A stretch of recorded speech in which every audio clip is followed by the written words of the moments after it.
Doctor सम्मान समारोह। ये डॉक्टर सम्मान समारोह जो कि राजस्थान औषधालय प्राइवेट लिमिटेड आरएपीएल ग्रुप मुंबई द्वारा पूरे देश भर में चलाया जा रहा है, जो कि हम आपसे लाइव जुड़कर डिजिटल के माध्यम से आप तक हम हमारी डॉक्टर सम्मान समारोह की वीडियोस पहुंचा रहे हैं। उसी के तहत आज मुंबई हेड ऑफिस राजस्थान औषधालय मुंबई में डॉक्टर सम्मान समारोह आयोजित किया गया और इस डॉक्टर सम्मान समारोह में उन आयुर्वेदिक डॉक्टर का सम्मान हो रहा है जिन्होंने कोविड-19 में काम किया और कोरोना में उस भयभीत दौर में जब अपना भी अपने से दूर था, उस समय लोगों की जो सेवा की, उसी सेवा भाव को देखते हुए राजस्थान औषधालय प्राइवेट लिमिटेड के जो हमारे मैनेजिंग डायरेक्टर हैं और डायरेक्टर सर हैं, उन्होंने तय किया कि पूरे देश भर में हम डॉक्टर्स का सम्मान करेंगे। उसी कड़ी में आज मुंबई के हेड ऑफिस में डॉक्टर सम्मान समारोह हुआ।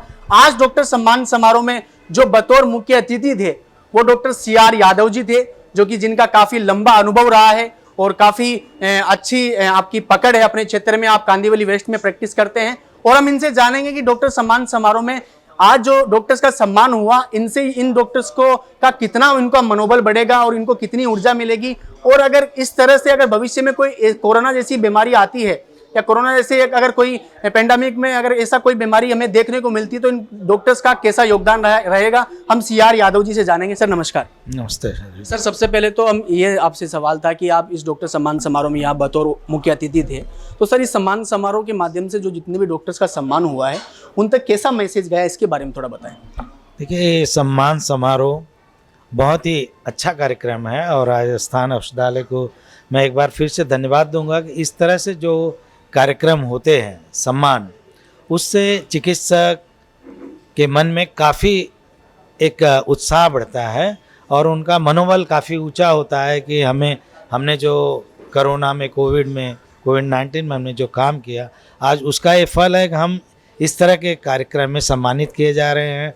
और भविष्य में अगर इस तरह से अगर कोई एपिडेमिक आती है, पैंडेमिक आता है, तो वो लोग बढ़ चढ़ कर और उनका मनोबल ऊंचा रहेगा और कार्यक्रम को और अपने पेशेंट के साथ में उनका अच्छा बर्ताव रहेगा और वो काफ़ी बढ़ चढ़ के अधिक से अधिक मात्रा में लोग इस कार्यक्रम को के जरिए लोग पेशेंट को और रोगियों को जो भी है उसमें सहायता करेंगे और कार्य करने की उनकी क्षमता बढ़ती है और सबसे बड़ी बात उनका मनोबल बढ़ता है इस तरह के कार्यक्रम से कि भाई हमने इस पैनिक में काम किया तो लोगों ने हमें याद किया, कंपनी ने हमें याद किया और काफ़ी अच्छे ढंग से हमको सम्मानित किया गया।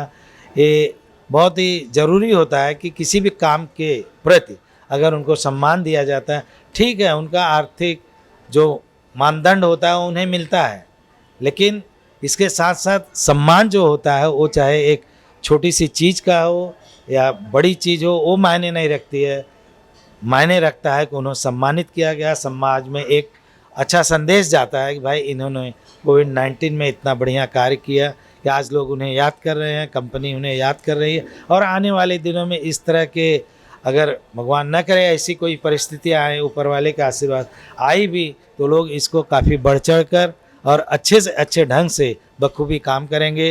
ये मेरा अपना मानना है और यही सच भी है, तरीका ये बहुत सही है और मैं राजस्थान औषधालय को धन्यवाद दूंगा। इस तरह के कार्यक्रम आने वाले दिनों में करते रहें और चिकित्सकों का सम्मान बढ़ाते रहें और इससे कंपनी, लोगों को, मरीजों को काफ़ी कुछ हद तक फ़ायदा मिलेगा और उनका मनोबल काफ़ी ऊंचा बढ़ेगा। धन्यवाद जी। सर, ये भी सवाल था कि जैसे मान लो अभी डॉक्टर सम्मान समारोह हुआ, कोरोना के अंदर तो एलोपैथिक डॉक्टर्स का भी उतना ही योगदान रहा जितना आयुर्वेदिक का रहा, बट कंपनी ने आयुर्वेदिक डॉक्टर्स का सम्मान पूरे देश भर में पैन इंडिया लेवल पर किया, तो इसके बारे में आपके क्या विचार है? इसके बारे में आपने बहुत अच्छा प्रश्न ये किया है कि देखिए, जो एक कोविड-19 था, मैं एलोपैथिक डॉक्टरों को भी नहीं कहूँगा कि उन्होंने काम नहीं किया, बहुत अच्छा काम किया, लेकिन कोविड-19 में जितना बढ़िया योगदान बीएमएस डॉक्टर, बीएचएमएस डॉक्टरों का योगदान रहा, ये सराहनीय कदम रहा। उन्होंने बहुत बढ़ चढ़ कर काम किया और आज आप देखेंगे कि गवर्नमेंट ने उनको बाकायदा बुलाया, नोटिस देकर। उस समय एलोपैथिक के डॉक्टर बहुत ही कम काम कर रहे थे, वो तो पेशेंट को छूने में भी डर रहे थे, इवन किट पहनने के बाद भी वो काम करने को तैयार नहीं थे। और उनके ऊपर लोगों गवर्नमेंट ने एक्शन भी लिया। लेकिन आप पूरा हॉस्पिटल चाहे 7 हिल्स देखेंगे या तुंगा हुआ, कोकलाबेन हुआ, वहाँ ज़्यादा से ज़्यादा बीएमएस डॉक्टरों की भरमार रही और इन्होंने काफ़ी सराहनीय योगदान दिया है। और इसके बाद में सरकार का रवैया जो रहा, इसके बारे में मैं थोड़ा सा कहना चाहूँगा कि सरकार ने जैसे ही कोविड ख़त्म हुआ, उनका वो ख़त्म हुआ, योगदान ख़त्म हुआ, उन्होंने उनको तत्काल सेवा से मुक्त किया। ऐसी बातें नहीं होना चाहिए। होना ये चाहिए कि जब एक कठिन समय था, लोगों की ज़िंदगी का सवाल था, उस समय ने डॉक्टरों ने, वो चाहे बीएमएस रहे हों, बीएचएमएस रहे हों, एलोपैथिक डॉक्टर्स रहे हों, उनको कॉन्ट्रैक्ट बेस दिया गया था। इस चीज़ को गवर्नमेंट को या आने वाले समय में ध्यान रखना चाहिए कि उनको जब उन्होंने अपना जीवन, और ये मैं बड़े दुख के साथ कहना चाहूँगा कि उस समय काफ़ी डॉक्टर भी बेचारे कोरोना के शिकार हुए और लोग ऐसी परिस्थितियों में भी उनका परिवार छूटा, ये छूटा, लेकिन उन्होंने अपना साहस नहीं छोड़ा। और उसके साथ साथ आयुर्वेद की औषधियों की गुणवत्ता में काफ़ी, जैसे घनवटी गिलोय घनवटी हुआ, च्यवनप्राश आपका हुआ, अश्वगंधा हुआ, और मतलब कि काढ़ा, जो आयुष काढ़ा है, इस तरह निकाले गए। काफ़ी कोरोना में इसका बखूबी बहुत ही अच्छा रिजल्ट रहा। ठीक है, एलोपैथी में भी रहा, स्टेरॉइड था, ये था, वो था, बहुत सारे दवाइयाँ थी, लेकिन इम्यूनिटी की पावर में जितना आयुर्वेद का योगदान रहा और उनके थ्रू जो लोगों में बचाव आया, काफ़ी ही अच्छा रहा। और इनकी इम्यूनिटी पावर जितना आयुर्वेद ने बढ़ाया, उतना किसी पैथी ने नहीं बढ़ाया।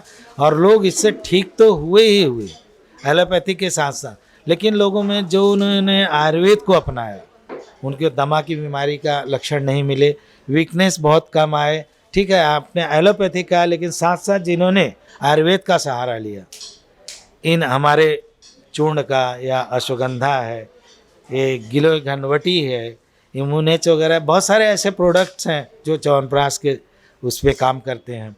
तो इन लोगों का जो इस तरह के औषधियों का सेवन किया, उनमें दोबारा एक कोरोना की परिस्थिति नहीं आई, रिपीट नहीं हुआ।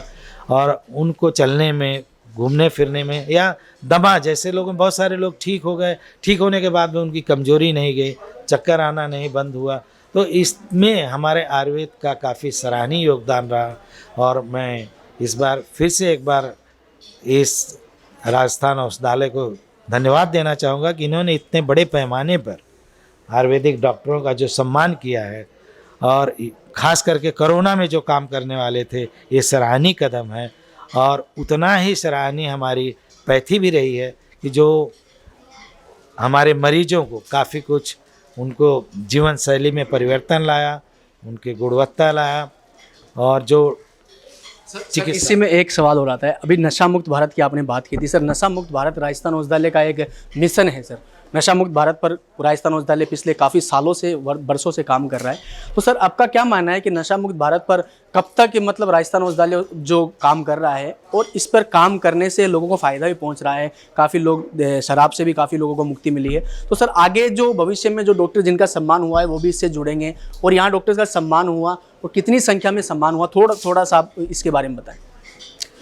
देखिए, ये नशा मुक्त भारत जो है, ये काफ़ी सराहनीय कदम है। और आज की युवा पीढ़ी इस नशाखोरी में बहुत ही लिप्त है।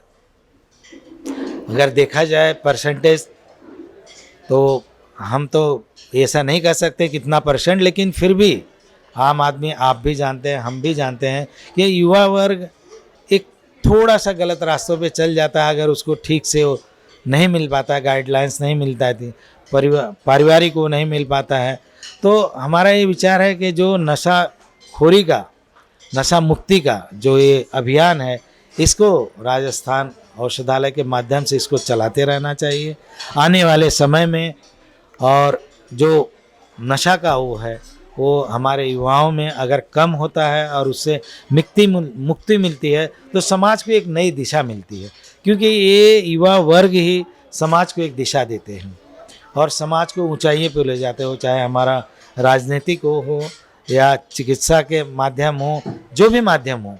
युवा वर्ग, ये बचपना हमारे देश के स्तंभ हैं, ये पिलर के रूप में खड़े रहते हैं।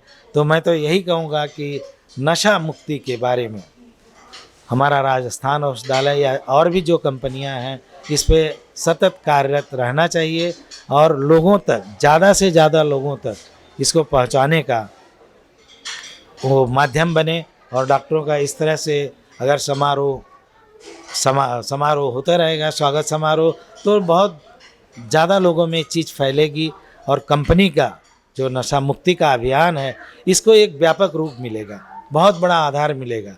ये सिर्फ हिंदुस्तान तक ही नहीं है, मैं तो ये कहूँगा इंटरनेशनल लेवल पे इसको ले जाया जाना चाहिए, क्योंकि सिर्फ हमारा ही देश नहीं है, वो चाहे पाकिस्तान हो, बांग्लादेश हो, अमेरिका हो, जापान हो, सब जगह नशाखोरी सब जगह है और इस तरह की औषधियाँ मिलती है अगर वहाँ, तो हमारे भी देश का नाम होगा, हमारी कंपनी का नाम होगा और लोगों को उस मुक्ति मिलने के बाद, नशा से जो मुक्ति मिलेगी वो एक अपने आप में अलग ही उसका अनुभव होगा और अलग ही खुशी होगी। इसके लिए मैं बहुत बहुत धन्यवाद कंपनी को एक बार फिर से देना चाहूँगा। इस अभियान को, एक कार्यक्रम को चालू रखें और अच्छे ढंग से, आज भी बड़े सराहनीय ढंग से ये कार्यक्रम संपन्न हुआ। काफ़ी संख्या में रविवार होते हुए भी लेकिन डॉक्टरों ने आके यहाँ पर आपके साथ में सहयोग दिया और अपना बहुमूल्य समय दिया। इसके लिए कंपनी के डायरेक्टर और इनकी मैनेजिंग कमेटी और इनकी जो भी उत्पादक में हैं कंपनी के वर्कर्स, सभी का धन्यवाद है कि उन्होंने इस बुलंदी तक पहुंचाया और इस कार्यक्रम के, आज के कार्यक्रम को इस कंपनी ने सफल बनाया। इस डॉक्टर ने, मैनेजिंग डायरेक्टर ने, मैनेजिंग कमेटी ने, इसके लिए बहुत बहुत धन्यवाद। तो ये है डॉक्टर CR यादव जी, जिन्होंने अपनी बड़ी सटीक बात कही है और इनका मानना है कि नशा मुक्त भारत पर राजस्थान औषधालय जिस तरह से काम कर रहा है, आने वाले समय में यह नशा मुक्त भारत पर काम निरंतर चालू रहना चाहिए। और डॉक्टर सम्मान समारोह में काफ़ी लोगों को यहाँ फ़ायदा भी पहुँचा है और आने वाले समय में ऐसी पेंडेमिक आती है तो आयुर्वेदिक डॉक्टर्स का काफ़ी योगदान रहेगा। तो अभी हम दूसरे डॉक्टर से बात करेंगे। कैमरामैन M अंसारी के साथ साजिद भाटी, RAPL ग्रुप, मुंबई।